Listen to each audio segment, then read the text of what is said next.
Hi there, everybody. How's everybody doing? Welcome back. Again, this is Nessie from NessieRodriguez.com. And today I want to talk to you about something that you probably could relate to or have experienced. And that's dealing with different types of people, right? Dealing with different backgrounds, different economic status, views, titles, cultures. But I really want to place a focus on those who are true champions, those who are in your corner, and those who are corporate sellouts. And why you should really be careful in working with these type of people, right? Because, you may be an independent artist, like an entrepreneur, or just someone who really values authenticity in your dealings. And we've all been there, right? You're trying to do something that you believe in, and then suddenly those people with like money or big checks and flashy promises are trying to tempt you, right? But then the question stems down to, what do you do then? Now, do you give in, or do you sacrifice your beliefs for the sake of money? Or do you stick in with your guns and maintain your integrity? We have to admit that not everyone has your best interest at heart, even when they say they're going to be helping you or when they say that they have your back. The unfortunate part is that for many, interest will always win. In my opinion, it all stems down to, what do you value more? Do you value money? Do you value passion? There are leaders who are out there who will turn on their own people for interest. Now, if you choose the former, then by all means, take that big check. Go get paid. But if you're someone who's passionate about what you do, who really walks the walk and does what they say, then selling out really isn't an option, right? The thing is, when you sell out, you lose more than just your credibility. You lose the respect of those who value authenticity and sincerity. You lose the opportunity to create something truly impactful and meaningful for others.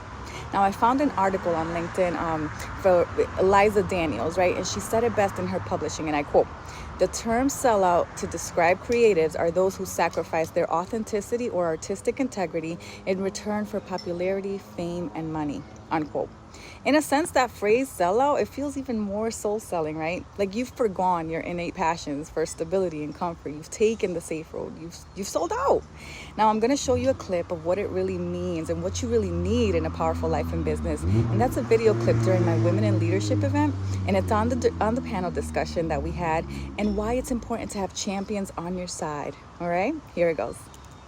I've been doing my event for 20 years. I've been the only one doing a Latina big event, and now we have Soribel, and now we have Nessie. So that's super exciting. But I believe that we are uniquely positioned because it's in our DNA. That's right.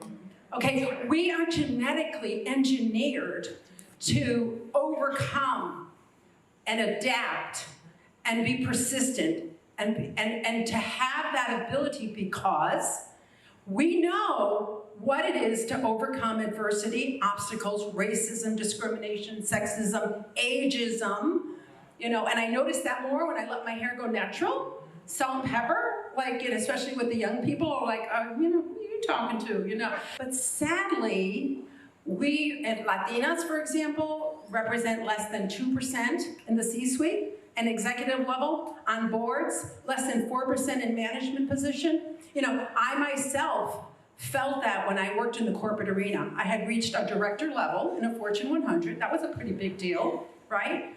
But I had no trusted champions. I didn't have those voices looking out for me and saying, I got your back. I'm going to speak up for you in that meeting. And champions is different than a mentor. You know that. That's very important. We need mentors, but we need champions because those are the people that when they're at the table to say, do you know, I know this woman, Soribel, she'd be perfect for this. And that is what we need to do, to help and support each other constantly. There was a saying that I heard once, and that was, it's not who you know. It's who knows what you know how to do. So that then they could represent and say, oh, I know Marilyn, she's a good speaker, she's the this, or she's cute.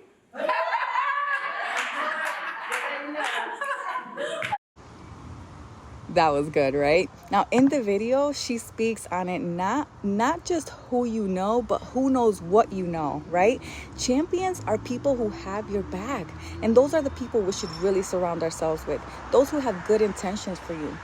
Now, champions are those that, like, they will stick out their face for you just because they know, like, what your character is. Those that know what you've done and the actions that you've taken to supersede anything negative that people may have said or rumored, right?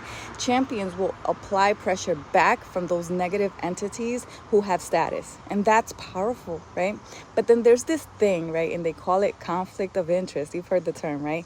And it's a term used in corporate America to sound legal and professional. I mean, it's true. Don't get me wrong, but sometimes it's unethical because judgment always comes from a biased standpoint, even when a person or business doesn't work directly with you. Now, caution, this is not to be confused with conflicts that can lead to legal ramifications. Don't put yourself in a position where you're going to be sued, right? But these type of conflicts, they're different. Now, I mentioned that the terms for entrepreneurs and creatives is sellout, right?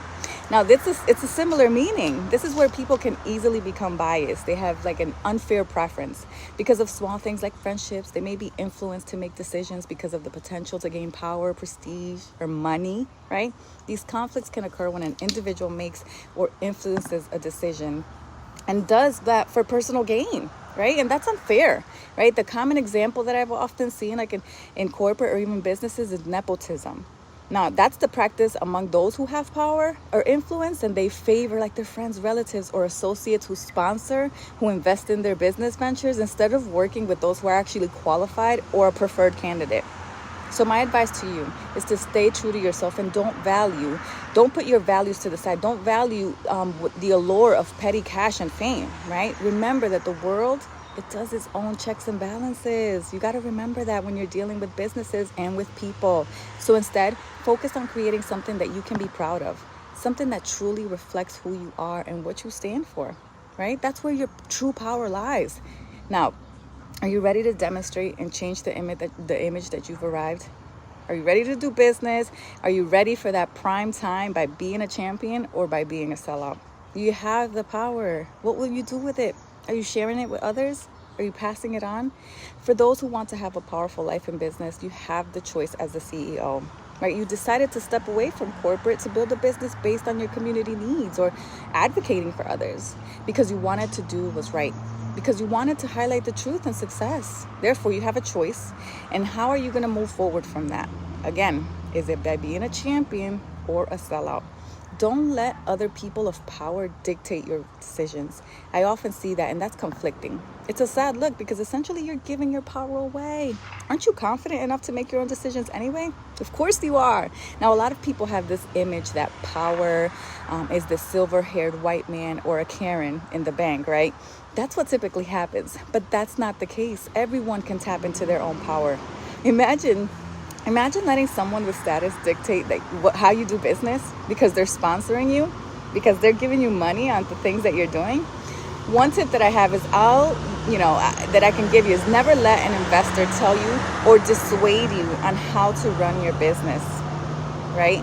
Your investors, your stakeholders, boards, the people who are in business with you, they're there to help with governance and yes, lend the strategic advice. But in the end, it's the CEO that ultimately holds the responsibility and is accountable for the performance of the business. So you can listen to their navigation and their advice, but never let go of the wheel that you're steering. And often that's the part of racial justice that we're fighting on, right? We're fighting for our power and against power. That's also how power corrupts people. Remember when I spoke on ego? Yes, that. So having a powerful life in business is having the right control of power and being a true champion to business. Does this resonate with you? This is all I have for you guys today. I hope that you found this insightful, helpful, and as always, I'd love to hear your thoughts and experiences in the comments below. Don't forget to like and share. I love you all. Thank you for watching. Stay powerful.